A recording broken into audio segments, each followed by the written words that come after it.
Welcome to ViviTalks. I'm Vivienne Aerts. Join me in celebrating 100 talented female musicians from my last album, Type of Thing. Empowering female cacao farmers in Congo's Virunga State Park and restoring the rainforest. Delve into the musical journeys, creative processes, and unique perspectives of these talented women that were involved in the making of this album. Today I'm talking to Jodie Michael, Australian drummer playing in musical projects from Sydney to Amsterdam to New York. Listen to our conversation as we talk about Berklee Global Jazz Institute, Arabic music, gender equality and community. Jodie Michael started her music career in high school. She attended the Wollongong Conservatorium of Music until 2007, where she was able to gain valuable experience playing in different ensembles, including big bands. Jodie Michael is an accomplished drummer and student of music. In 2011, she traveled to New York to study with world-class international drummer Michael Carvin. Jodie continues to further her career in Australia and overseas, predominantly New York. In fall of 2018, Jodie was accepted into Berklee College of Music Global Jazz Masters program, mentored by Danilo Perez and Marco Pignataro. Jodie moved to New York City from Boston in September 2019, continuing to work as an active improvising musician before returning to Sydney, Australia in March 2020, where she currently resides. Welcome, Jodie, to my official podcast. It's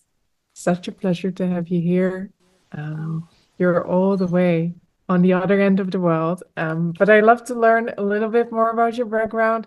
And for our listeners, tell me where you're from, what do you do, what's happening? Yeah. Thank you for having me, Vivienne. It's so such a great, project that you're doing and so important. So I'm Jodie. I'm Jodie Michael. I'm a jazz drummer, drummer in general. So at the moment I'm in Sydney, Australia. That's where I was born. It's where I grew up, and I'm here at the moment, but I hopefully will return to the States where you are in 4 to 5 months or so. I'm just thinking of pursuing some research and degrees in various places in the East Coast. But at the moment, I am what you would say a freelancer, just doing different projects with, just different mutual friends and colleagues in the industry in Australia in a range of different music. So I'm happy to be able to do it and be exposed to different things. Yeah. Awesome. And so we actually met in Berklee, right? So tell me a little bit about your journey in music. Did you start young? How did you discover the drums? How did you get? Yeah, so I don't know. So I started 14. I guess that's not young in our music scene. I don't know what's what. What's relative. I started when I was 14. In high school, actually. Yeah. I don't come from a musical family, but I had a really passionate temporary music teacher, and he's originally from Sacramento.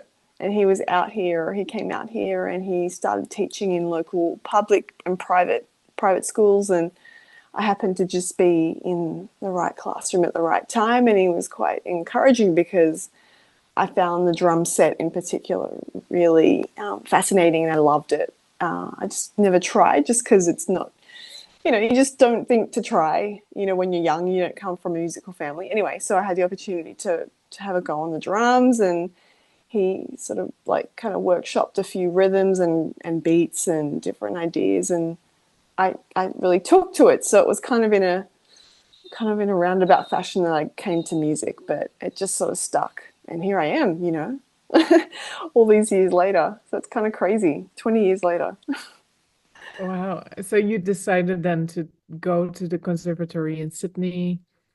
Yes. So he was part of the Wollongong. So Wollongong is the small city south of Sydney. So that's an Indigenous name, Wollongong. It's kind of big, not as big as Sydney. Anyway, that's where I grew up. So he taught at the conservatorium there, and I kind of stayed there until I finished high school, and then I applied for the Sydney Conservatorium, and then I went to the conservatorium, studied there, and then went further on after that to New York. So, yeah, but we're getting ahead of ourselves maybe.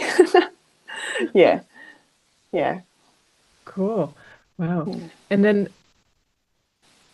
So what happened in New York then? You started your master's degree? Yeah, well, so I finished the conservatorium and I went to New York to study privately with this really great master drummer, I should say, Michael Carvin. I'm not sure if you've heard his name around. He's kind of, he's a legend, a drumming legend, sort of. He's taught a lot of great drummers like Nasheet Waits and Ralph Peterson, Mm-hmm. Kimberly Thompson, just really great drummers that I look up to. And one of my teachers at Sydney Conservatorium is one of his students, Andrew Dickerson. So he sort of put me in touch with Michael Carvin because he knows how beneficial it is to be in touch with him.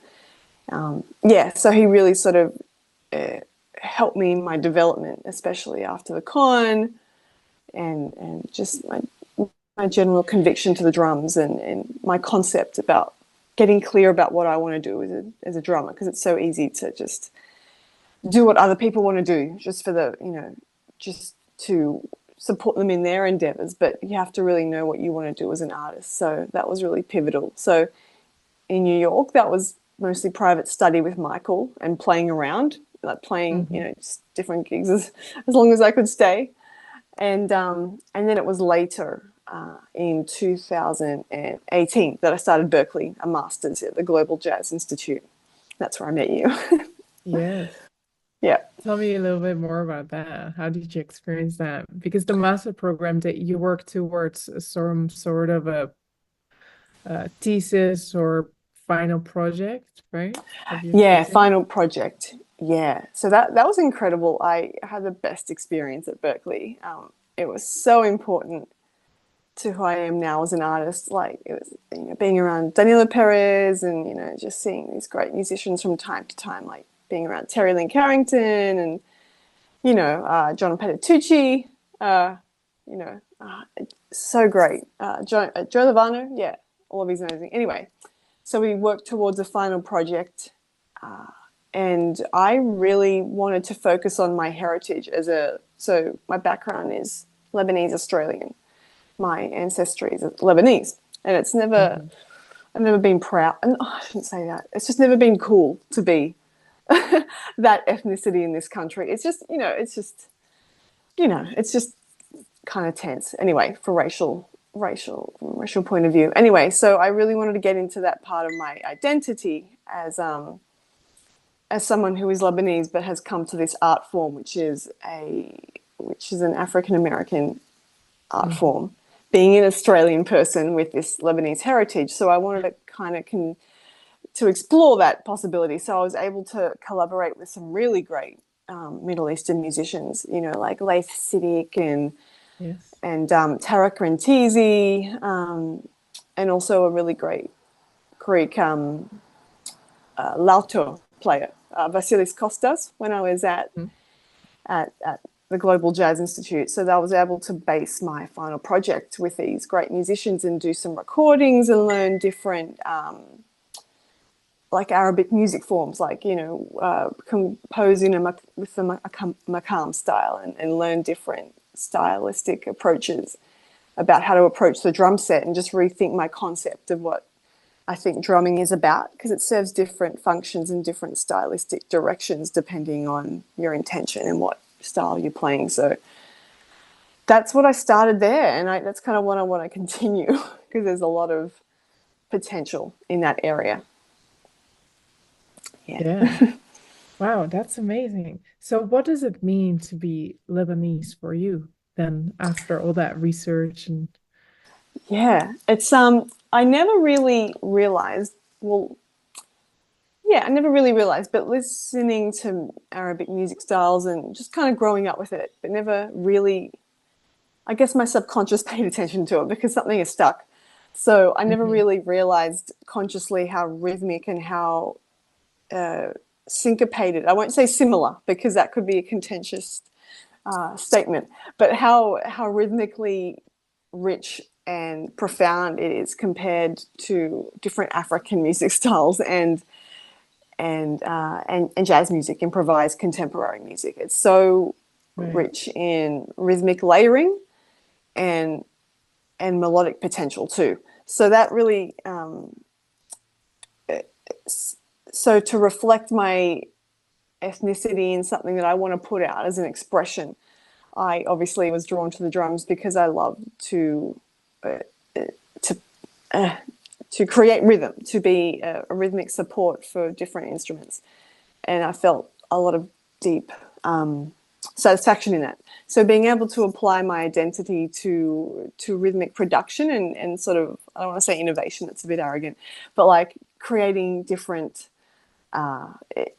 rhythmic foundations for different musics to go in a different direction, that's what really appealed to me. And I figured like it could be a really interesting, slightly anthropological study at the same time, because I find, you know, someone's personal identity and history really interesting in how they come up with their final product, be it like music, visual arts, architecture, dance, writing, all that sort of thing. So that's kind of what I want to do on myself, like have it like a mini ethnomusicological study on myself and see what comes out.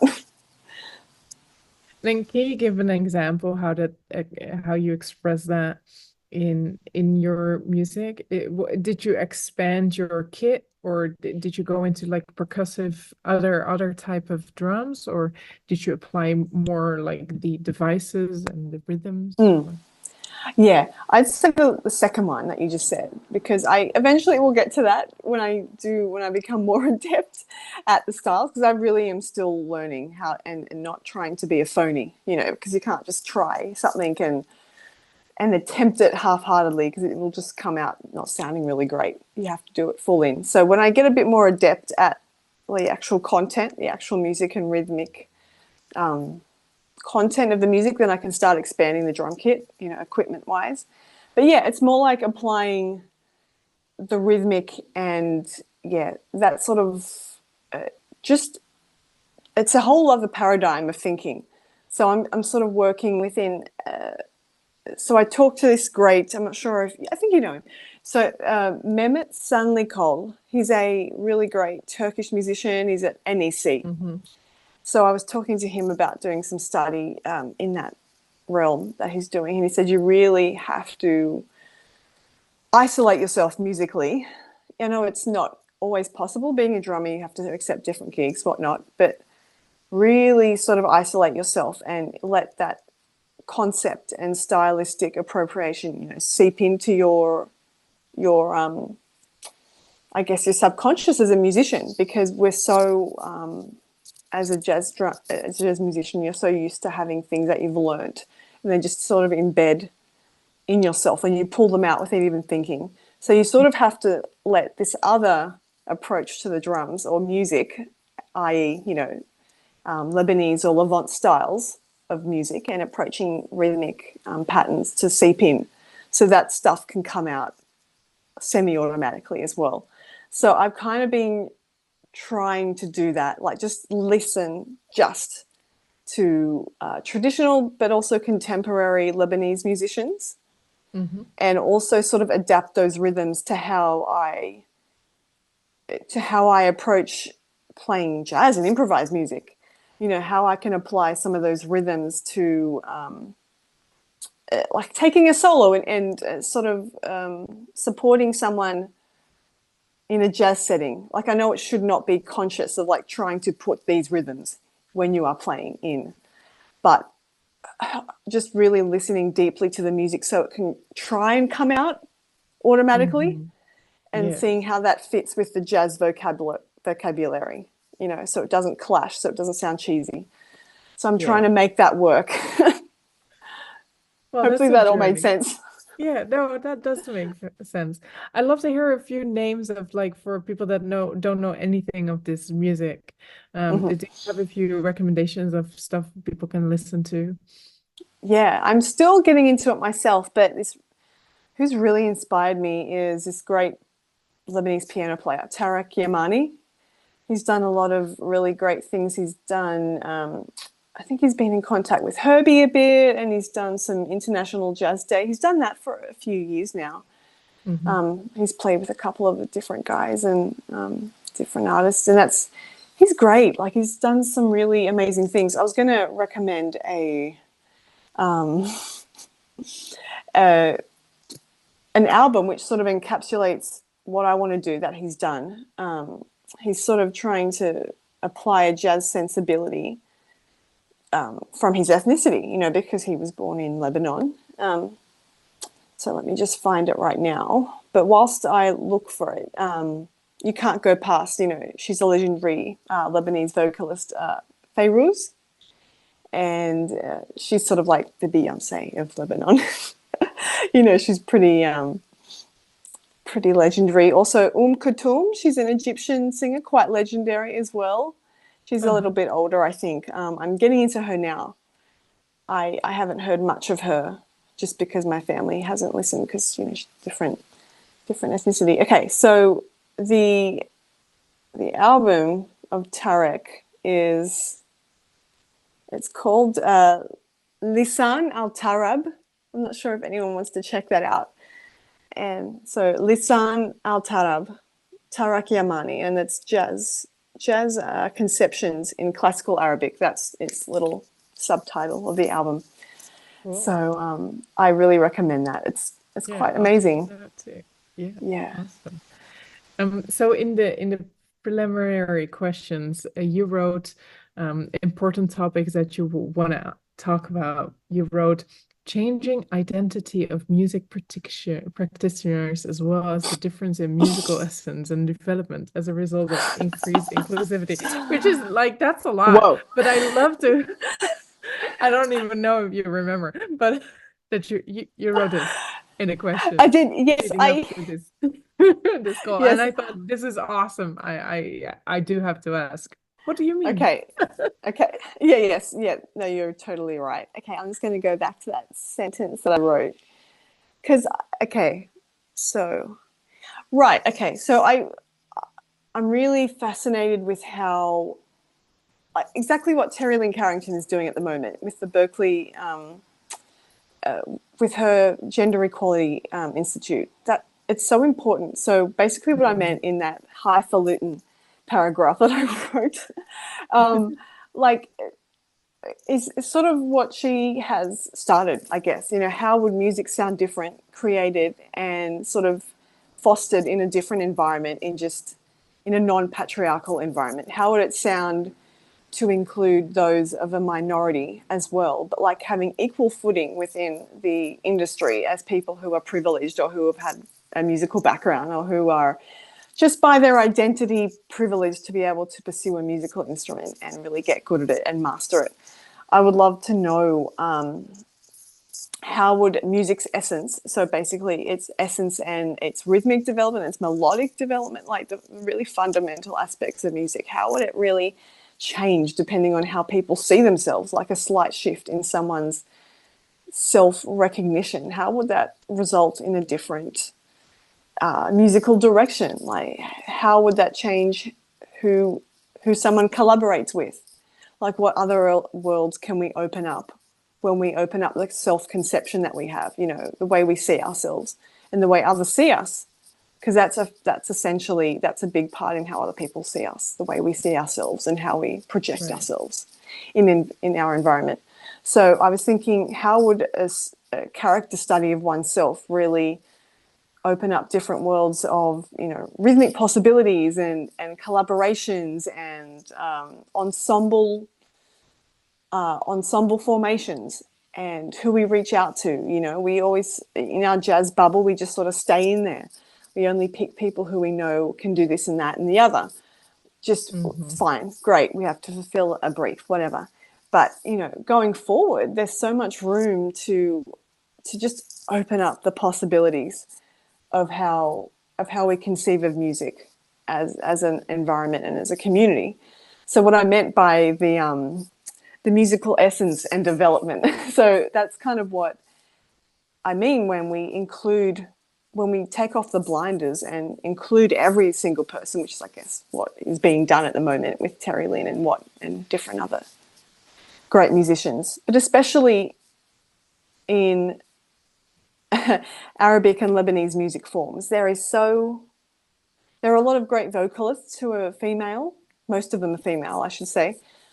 But instrumentalists, almost none. there are a few. There's a Syrian drummer I really look up to, Inez Halal. She's a Syrian drummer. She's a few years above me, a few years older than me, doing some really great things in Syria and United Arab Emirates. And there's a couple of Arab drummers in this country, in Sydney as well. But all in all, I don't see many instrumentalists who have a Lebanese or Arabian background. And it forces me to ask that question, why is that so? And I kind of know why, but I don't want to say it maybe right now because it could be a little bit testy. But there are certain cultural things and political things that can stop one pursuing certain career paths, because for me, there is so much genderization around musical instruments. You know, like vocals and violin and piano may be seen as feminine, but maybe drums and trumpet and guitar are, you know, masculine. So I have certain theories. They're probably maybe too black and white, but they may be true in terms of why women pick certain instruments, and the reason why and increased inclusivity can give free rein to different people who want to play different instruments as well. So I hope that answered a little bit of the question. Yeah. But what I mean is inclusivity in terms of ensemble, who plays with who plays what, why they play it. Right. Yeah, yeah. Have you yourself faced any stereotypes or biases being a female drummer, which is probably you're in a minority. I mean, you were in a minority for sure in jazz, but if you're drumming, for sure. Yeah. Well, I'm not going to say no, because there was, yeah, and still to this day, you can still wonder, are they just hiring me because I'm a novelty, because I'm like the jazz drummer who's a female, or is it really because they really want me to contribute to their musical project? Anyway, yeah, so tokenism is more my sort of worry at the moment. Not worry, but just I worry. I think about that more than I do discrimination, because now, not so much discrimination, but I guess when I was coming up, when I was a teenager, maybe, like 15, 16 years ago, you know, you'd get the off comment like, oh, try and play more masculine, or like implying that masculinity and pure brute on the drums and brashness was the end goal or something, or that my femininity was inherently not accepted in this environment, in this, you know, testosterone-fueled jazz environment. So there was that sort of kind of, not a shock, but just a readjustment, learning how to readjust how I conduct myself as a musician and as a person in those environments. At first I would get really offended, and I was like, you know, get on my, how dare they? You know, I should be able to do this and that. But you finally sort of take it with a bit more grace, and then when you can accept that this is actually the way it is at the moment, then you can change it. So instead of getting like super angry and getting super feminist and angry about it, I figured just be the best damn musician I could possibly be, and then they would have no choice but to hire me. So yes, there was prejudice, you know, that's the world, that was the world.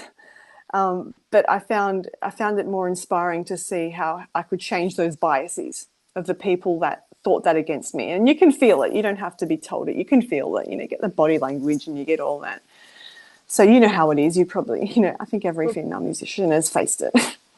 But basically you're forced to work harder than your male colleague. Yeah, well, you have to push through to be seen. Yeah, there is that for sure. I felt that, and I felt the pressure, and I still feel it to today. But then I also try and think like it's hurt me before, like it's hurt my emotionally. It hasn't been productive for me, but now I've changed it in a way to make it push me and to make it work for my musicianship and my ability set, to make it.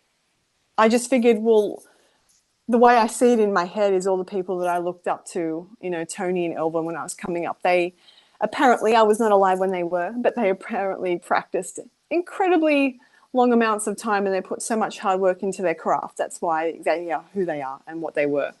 So I just tried to orient my mind to that. Like, if they can work that hard, I can work that damn hard, you know. And just because I'm a female, I shouldn't expect to not have to work as hard. I'm not saying that it should be like that, but that's how I put it in my mind to make myself sane.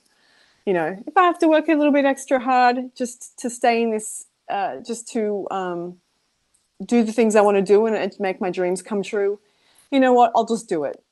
So that was then, because I just first and foremost love the drums. But it should not have been like that. Women should not have been held to a different standard, you know, because we are equal. But that's how I justified it in my mind. And I think that's kind of helped me out in the long run, because I kind of have a good work ethic at the moment. Just never give up. Yeah, exactly.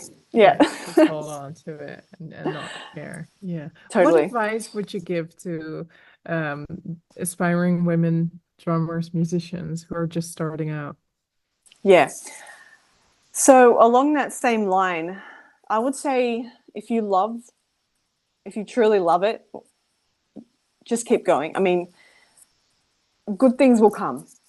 I would say if you really like, that's why I just kept sort of pushing through, because no matter how many looks I got and how many snide remarks or comments I got, I just first and foremost loved the drums. I loved playing music, and I loved just partnering in an ensemble and making something really great, making a really great final product. And it made me feel whole.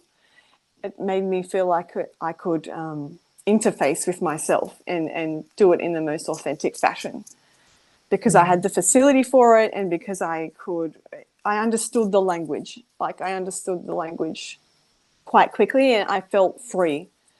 So I would say if you can stick with it and really put the work in to acquire a base level of mastery, then it's so rewarding. So I would say stick with your instrument, even though you might not have a musical family or people around you encouraging you even. No, I had a really encouraging support network. But even if you don't, just stick with it if you really love it, because you really need to honor that passion within yourself. And the world needs it too. We need more super duper passionate. I mean, we have a lot in general. I mean, we do have a lot of great passionate musicians, but we always need people from different backgrounds and different things to say, who should not give up. So we need people, musicians, to contribute in different ways, to take the music in different directions. So I would just say stick with it and just keep that passion there, for sure. Yeah, that's awesome. I love to switch gears a little bit. I want to hear about your creative process. What's your approach to composing and writing music? Okay, so composing, I literally, to be honest, am just getting into it. That's one thing I haven't really had much experience on. I'm just going to be honest. As a drummer, you're just used to doing other people's projects and other people's material, which I've enjoyed. But I have admitted I've been putting off the composing practice myself, to be honest, because I haven't felt comfortable. But I started, once again, at Berklee, I started doing a few pieces here and there, and some of the guys, some of like Vasilis and Lace, they sort of advised me on different, strategies, for lack of a better word, of composing in this new vein that I want to do. So I started bit by bit just making a habit of maybe singing into a recorder, or just running to the keyboard real quick to sort of jot down an idea, because I do have a lot of ideas, but I never document them, because I never felt in the past that they're important enough. But I think it was Danilo said something to the effect like, you never know when you're going to be able to use something. Some of his greatest compositions have come from ideas that he's had 20 years prior, and he's kept that in a notebook. And I never thought to keep ideas, and use them 20 years after I'd conceived them, because I just didn't think they would be still relevant or important or even good, frankly. So I've just been really trying to, it's a practice of being self-disciplined about my musical ideas, to know that they might have worth. Maybe not right now, but I might stumble upon something next week, or I might hear something. The more deeply I listen to something, and that will trigger a different direction. So to be perfectly honest, I'm just still getting into that self-discipline of recording, making a habit of recording an idea, no matter how simple it is. Rhythmically, melodically, all that sort of thing, you know, it's not limited. So I'm not sure if that's a process, but it's a practice for me. Well, Yeah. it is both, right? Yeah, totally. Yeah. So I don't have a lot to say on composing, but once again, what I'm doing in that realm is listening deeply, just so I can get my head saturated with ideas. Yeah. Well, I believe when you're adding your sound to somebody else's project, oftentimes you do a lot of rearranging and working out what works. So in a way, you're composing on the spot, or Yes. right? So there is that creative process happening. Yeah. Yeah, that's totally true. Like especially as a drummer, you sort of like, you often don't have things written for you. Sometimes you do. Right. People have a certain, Here's the figure written chords. for you. Here's Yeah, the exactly. bar. Great. luck. Yeah. Great. Done. You do And it you. gives me free reign. Yeah. Yes. So that's the beauty. That's the beauty of jazz. That sounds really cheesy. You know, you can sort of adapt yourself to within that Yeah. context. And yeah, so that's been a really good reflection, you know, 'cause that's kind of what I do every day for work, you know. Right. I make stuff up on the spot. There you go. So Yeah. I wouldn't like see that as a separate thing. No, yeah, well, that's right. Thanks for saying it like Yeah. that. Yeah. Tell me about your upcoming, like, are you putting out an album, or did you just do it, or what's coming up? And you already mentioned you want to go back into research as well. Yeah, so I kind of want to do an album in line with my research. So depending on where I go, I'd like to collaborate with different musicians and sort of put a work out that reflects my explorations of Lebanese Levant style music in line with my tradition of being my own career of being a improvised contemporary musician, you know, in Australia and then in the States. So that's the plan. So I want to start writing for that, but I also want to do some traditional, like maybe folk songs converted into, maybe including, I don't want to say modern style, that's really bad to say, but like interpreted differently depending on instrumentation and ensemble structure and like sort of, arranged in a different way, I should say. I know a lot of people have done that, but hopefully I have a lot of different things to say in regards to traditional forms and how the confluence of that with modern contemporary styles and how improvisation can really affect how we hear different folk tunes. So that's really fascinating because I'd like to do something, with just instrumentation, but also vocals. And that's a whole other world I have to get into, learning how to write for vocals, Middle Eastern vocal styles. Woo, so that's a welcome challenge. So that's my goal at the moment. And anything I do overseas will sort of start in 4 or 5 months when semester starts. So I'm still tossing up a few places where I want to apply. I mean, I've been accepted into some. I won't say just yet, just because I have one more place that I want to consult on, put it like that. So, hopefully this August things will really start in the next gear of what I want to do creatively. Yeah. Well, I'm sure we'll find out pretty soon. That's exciting. Yeah. Tell me about a significant moment when your music had some sort of a profound impact on somebody's life or an audience or yourself. I'd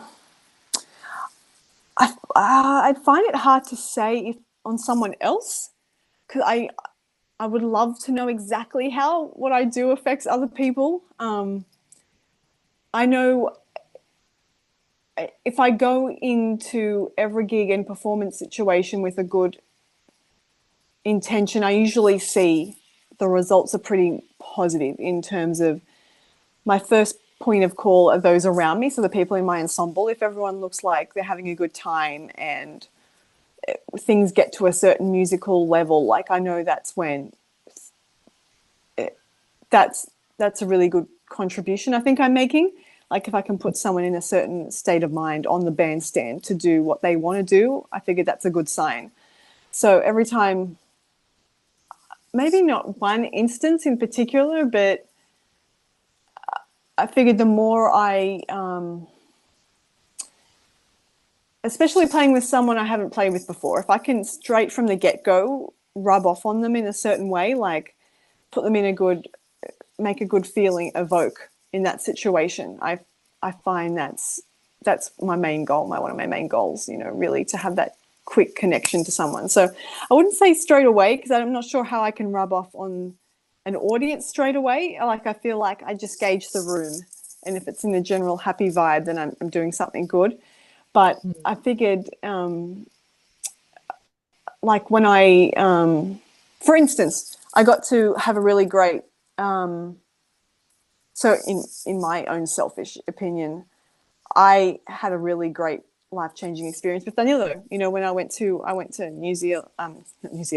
New Orleans with a small ensemble he put together with Berklee Global Jazz. So him and a few other of my the people in my year at Global Jazz, and that was really sort of like a mind-expanding experience. Just Danilo is such a free conception to the piano and music, and the way he mixes his ethnicity into the jazz canon, and it comes out so beautifully and so profound.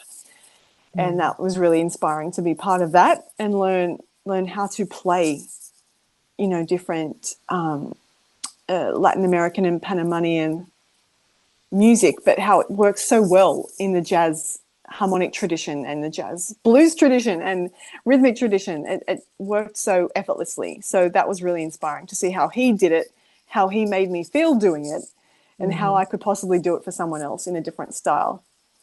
So I would say that for me at the moment. Yeah. So what are you looking for in on stage when you play? What? Oh, in terms of ensemble and audience, it's something you can't really put your finger on. I mean, as you know, as a musician, you can just feel when things are going really great and when things are just not happening. So when they're going really great, it feels like everyone's sort of breathing together.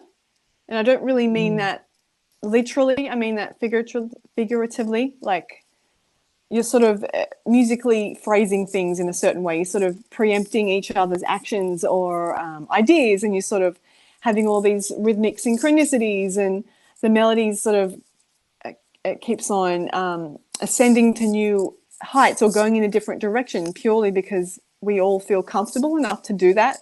Whereas I know in uncomfortable situations, we can't really explore. You kind of have to stay in a safe zone because someone doesn't feel comfortable, or someone isn't happy with this, or it doesn't feel good, or the sound is not good, or you can't see someone, or the music's written poorly, all that sort of stuff. But when everything sort of aligns, it's really quite magic. And like, as you know, you can't really verbally say it, but like everyone moves in sync together. There's no sort of what's the word? There's no sort of tension, bad tension, I should say. No sort of like uncomfortable tension. Everything is sort of natural. It's like it's no effort at all, and it's a pleasure. And then you see that reflected in the audience, because they might be, there's the tapping of the foot. That's not really a good benchmark for quality, but like you can feel it. Like the people are vibing with you, and everyone's really being taken on a journey. And that's what I gauge as, mission complete, like a job well done. We've come and done what we've come here to do. So, yeah, it's a lot of it's non-verbal. Right. Yeah, it is. Yeah.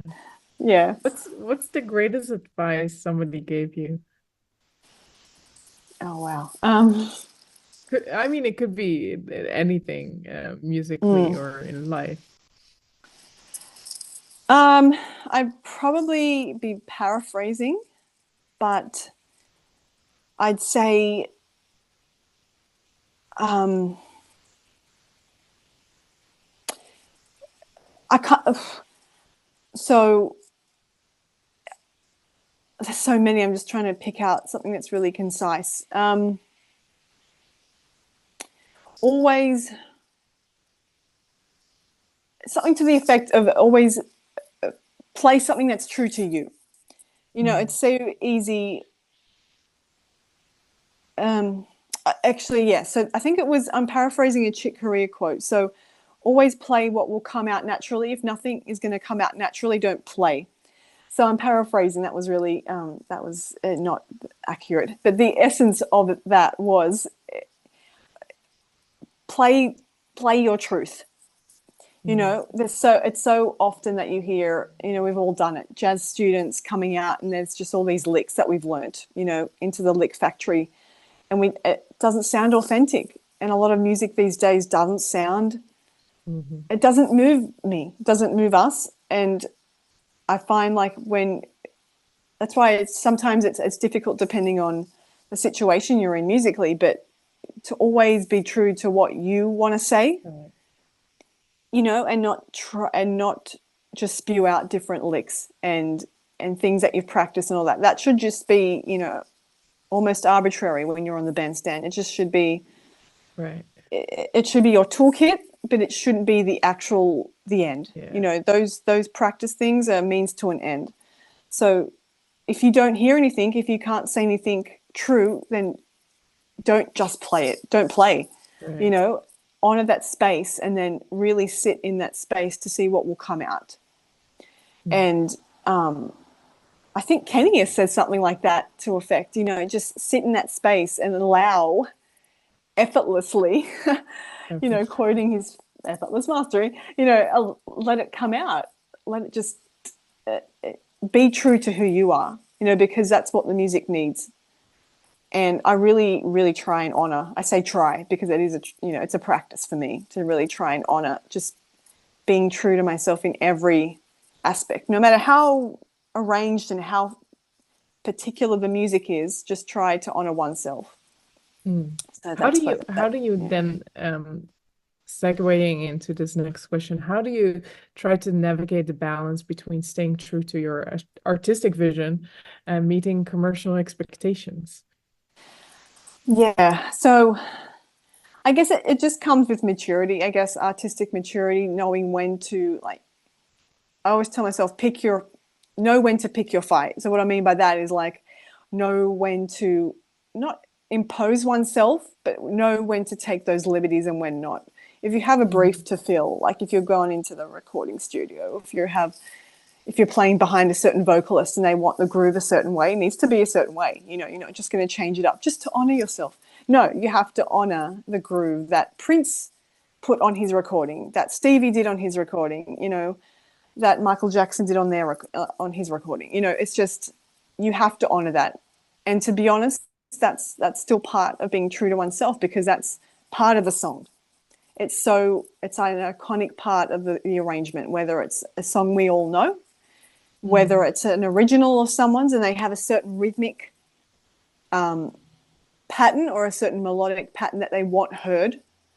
Fine, great. I mean, that's part of the music. So you got to know when to push and pull, I would say, and that just comes with experience. You know, the more gigs you do, the more music you listen to, the more people you meet, you know when it's good to inject more of yourself versus when to follow the brief. Exactly. And that comes with being having experience in the more music you know when to do what. I guess that's a really bad way of explaining it, but you kind of know when's good, when's not, to exercise your freedom. Right. So you have to trust. Yeah. Yeah. Yeah. Yeah. So that's awesome. So, yeah. Yeah. Last question. I'm developing a new class for Berklee about community, and I love to pick your brain a little bit about what does community mean for you in music? Yeah. That's great. I would say community is so important in the way, not just for the musicians themselves, but in the way like an environment and a big group of people see themselves, like a way that a culture is expressed and the way a culture and a certain tradition is, I guess, survived, like how it survives. Because we need community for the arts. Oh, this is a contentious another thing to say, that a community is so important for arts to continue, because we need that appreciation, we need that support, not just socially, but financially as well. We do need a big group of people to appreciate what we're doing and to see the value in it. Because to see the value in something is to give it attention, and to have attention is for it to be fostered. So for a community, it's so important to have people with like-minded ideals working towards the end, not an exact same end, but to just basically see the importance of having art and creative expression as a big part of our social structure. I think community is so important in the furthering of positive and healthy ideals in our society. Creativity, spontaneity, celebrating the fact that we're alive and that we're creating something beautiful, honouring our humanity. I think that's so important. And a community will do that in a big scale, not just like these group of musicians in a room practicing. It's when we can take it out into the community and really inspire people to express themselves, that's the best form of contributing back to life as possible, to our infrastructure of where we're living. I think that's a really great thing that you're teaching, because it's so important. We never really take that into consideration as musicians. It's just us with our music instruments and just trying to learn this and that and the other. But it's so important because we need people to listen to that. It's a two-way sort of a thing. We're doing this to give. I'm not just saying we're just doing it to serve, because we're doing it for ourselves and for those around us as well. But it is a two-way street. We have to really honour the importance of someone to present to. Right. So, I think that's what you're doing. I think what you're doing is really great. So I'd love to hear more about it later. Yeah, that'd be awesome. Yeah, there's so many layers to that, right? It's a really broad topic, but obviously there's the audience as the community that shows up, but there's also us being musicians, having a community with each other, where you play together and you create together. So there's all these layers, and I think this might be the solution. Yeah, because Spotify is not paying us. Right? No, it's not. What you basically see is the music that thrives is the music that found some of a community somewhere within a network of different layers. And but yeah, I'm really fascinated by the concept, but it's work in progress. Exactly. Yeah. No, it's so important, and that will help with inclusivity too, by developing a community. Totally. It'll make more people feel welcome. There's space for everyone. So, good luck with it. That's really great. Thanks. Well, it was so great to hear all about what your passions and your journey. I'm sure we can talk for way longer. Yeah. And I'm Thanks, excited Vivienne. you're coming back to America. Me too. Please keep me updated. That's very, very awesome. I will definitely. And I can't wait to see you again. Part of this podcast. I'll put all the links, if you have any. They will be in the description, so people can check you out and be updated.